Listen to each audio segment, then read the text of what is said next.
Hi అండి, welcome to my channel. ఈరోజు recipe పెసరపప్పు క్యారెట్తో కలిపి పాయసం చేస్తున్నాను. ప్రాసెస్లోకి వెళ్ళిపోదాం. ఫస్ట్ స్టవ్ వెలిగించుకొని కుక్కర్ పెట్టుకున్నాను. అందులోని 1 స్పూను నెయ్యి వేసుకోవాలి.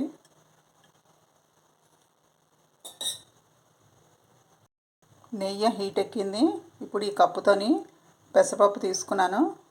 మెజర్మెంటు 1 కప్పు పెసరపప్పు వేసుకొని దోరగా వేయించుకోవాలి.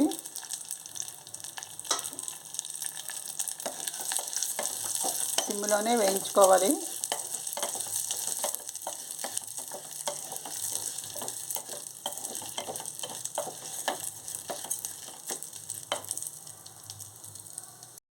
పెసరపప్పు ఇలాగా బ్రౌన్ కలర్ వచ్చిందాకా వేయించుకోవాలి. ఇప్పుడు ఇందులోని మనం 3 కప్పులు వాటర్ వేసుకొని కుక్కర్ పెట్టుకోవాలండి. 3 విజిల్స్ వచ్చిందాకా. ఈ కప్పు అండి నేను తీసుకున్నాను. అన్నీ ఈ కప్పుతోనే కొలతలండి.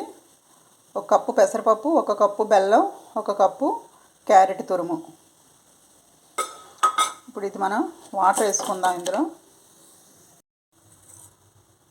వాటర్ వేసేసుకుంటున్నాను 3 కప్పులు.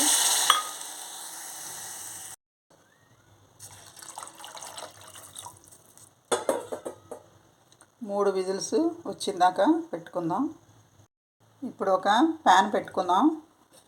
అందులోని ఒక 2 స్పూన్లు నెయ్యి వేసుకొని డ్రై ఫ్రూట్స్ అన్నీను వేయించుకుందాం.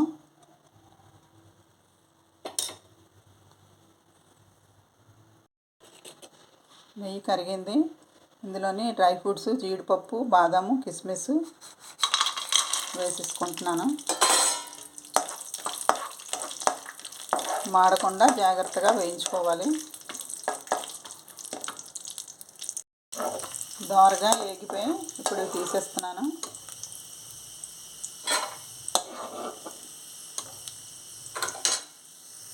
ఇదే ప్యాన్లోని ఇదే నెయ్యిలోని చిన్న సైజు కొబ్బరి ముక్కలు చిన్న చిన్న ముక్కలు కట్ చేసుకొని ఇది కూడా ఇందులో దోరగా వేయించుకోవాలి.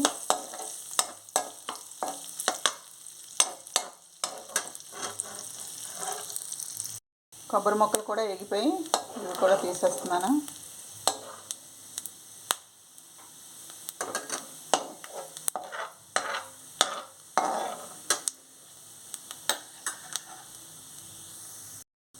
అదే నెయ్యిలోని ఈ క్యారెట్ తురుము 1 కప్పు తీసుకున్నాను. ఇది కూడా సిమ్లోనే పెట్టి వేయించుకోవాలి. పచ్చివాసన పోయినంత వరకు వేయించుకోవాలి. క్యారెట్ వేగిపోయింది. పప్పు కూడా 3 విజిల్స్ వచ్చింది. ఇప్పుడు చూసుకుందాం. పప్పు కుక్కర్ మూత తీసుకొని కుక్కర్ మూత ప్రెజర్ పోయింది. విజిల్ ప్రెజర్ పోయింది. పప్పు చూడండి మెత్తగా ఉడికింది. మనం పప్పు గుత్తుతోని ఒకసారి ఇలా మెదుపుకుందాం.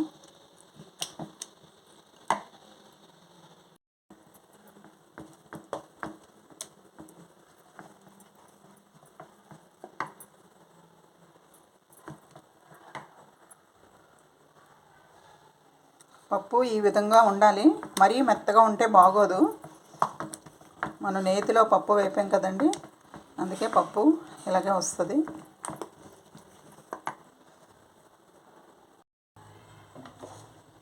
ఈ పప్పుని ఈ క్యారెట్ తురుములోని ఈ ప్యాన్లో వేసేసుకుంటున్నాను.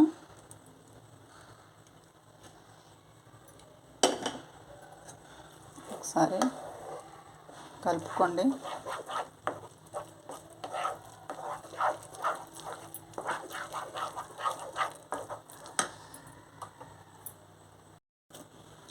మనం ఏ కప్పుతో పెసరపప్పు తీసుకున్నామో క్యారెట్ అదే కప్పుతో తీసుకున్నాం. అలాగే బెల్లం కూడా ఇదే కప్పు. ఇప్పుడు బెల్లం తురుము ఇందులో వేసేసుకుంటున్నాను. కప్పు సరిపోతుంది. క్యారెట్ ఆల్రెడీ స్వీట్గా ఉంటుంది కదండి. ఇంకా కావాలంటే కొంచెం వేసుకోవచ్చు. ఇది షుగర్తో కూడా చేసుకోవచ్చు.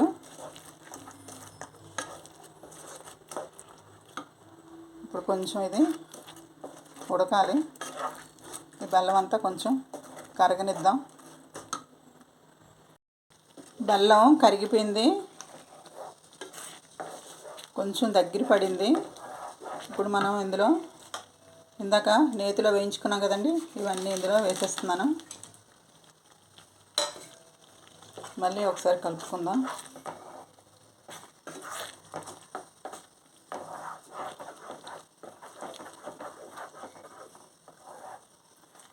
ఇది నాన్ స్టిక్ ప్యాన్లో చేస్తేనే కిందన అడుగు అంటుకోకుండా ఉంటుందండి,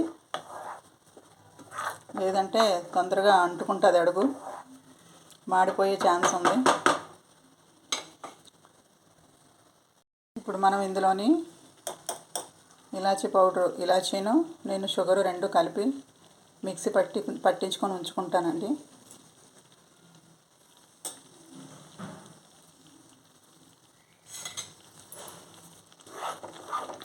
ఒకసారి కలుపుకుందాం.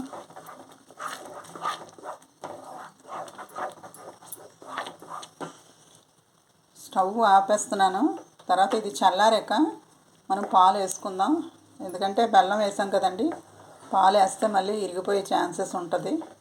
అందుకే కొంచెం ఒక 5 నిమిషాలు చల్లారాక అప్పుడు మనం పాలు వేసుకుందాం. కాచి మరగబెట్టిన చల్లార్చిన పాలు వేస్తున్నాం.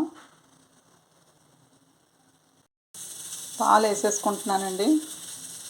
మీ ఇష్టం ఎన్ని పాలైనా వేసుకోవచ్చు. నేను ఒక పెద్ద సైజు ఈ గ్లాస్తో తీసుకున్నాను, ఒక గ్లాస్ పాలు. చిక్కటి పాలు వేసుకుంటే బాగుంటుంది. మిల్క్ మేడ్ వేసుకున్నా కూడా చాలా టేస్ట్గా ఉంటుంది. నా దగ్గర మిల్క్ మేడ్ లేదండి, చిక్కటి పాలు వేసాను. ఒకసారి కలుపుకోండి.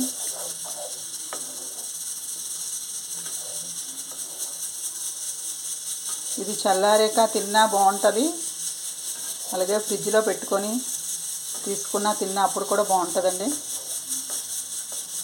వేడివేడిగా తాగినా కూడా బాగుంటుంది.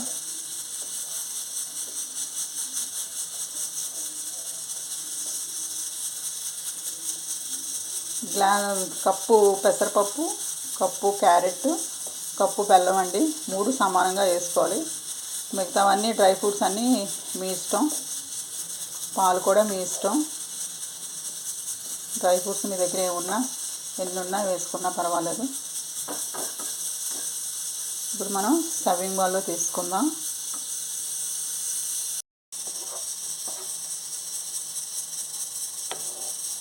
మీరు ఈ రెసిపీ ఒకసారి ట్రై చేయండి.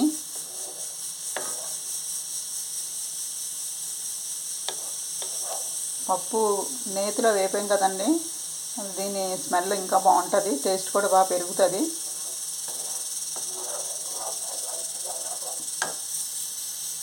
సర్వింగ్ బౌల్లో తీసుకున్నానండి. ఇప్పుడు జీడిపప్పుతోని గార్నిష్ చేసుకుందాం.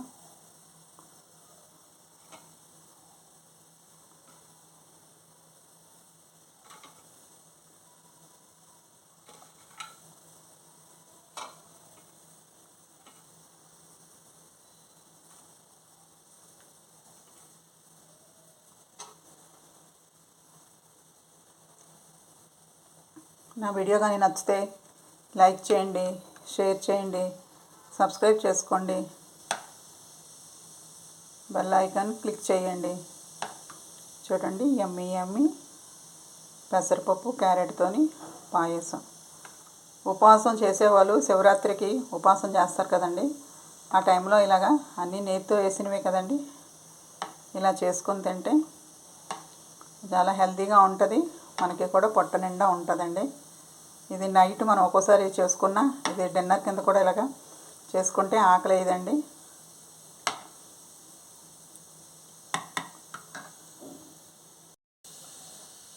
ఇంకా చిన్న బౌల్లో కూడా వేసుకున్నాను. ఇది ఫ్రిడ్జ్లో పెట్టుకొని బాగా చల్లారాక తింటే టేస్ట్ బాగుంటుందండి. ఇది చిన్నపిల్లలకు కూడా పెట్టొచ్చండి, వాళ్ళు చాలా ఇంట్రెస్ట్గా తింటారు.